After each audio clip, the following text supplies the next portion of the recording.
Guys, welcome back to my YouTube channel. আজি আপোনালোকক বেলেগ বস্তু এটা দেখাবলৈ গৈ আছো। এইটো অৰ্ডাৰ দিছো। এইটো পিগি বেংক বুলি কয়, মানে ইয়াত 1 লাখ টকাৰ লৈকে পইচা ভৰাব পাৰি। এইফালে চাওক, এনেকৈ 100 250 টকালৈকে ভৰাই 500 টকা, আৰু মই 500 টকা এটা ভৰালো, সেইকাৰণে কাটি থৈ দিছো। মানে পইচা ভৰালে কাটি যাব লাগিব, তেতিয়া হিচাপটো কিমান থাকে গম পোৱা যায়। এইফালে ভৰাব লাগিব।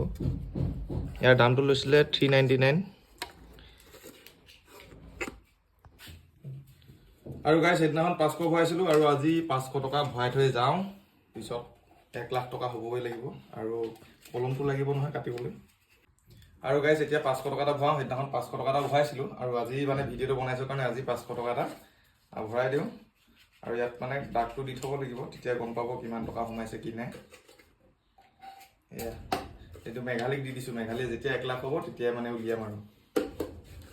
ঠিক আছে, আজিলৈ ভিডিঅ'টো কেনেকুৱা লাগিলে জনাব। আৰু যদি এইটো যদি আপোনালোকে কিনিব বিচাৰে, মই তলত লিংক দি দিম, আপোনালোকে তাত পাই যাব।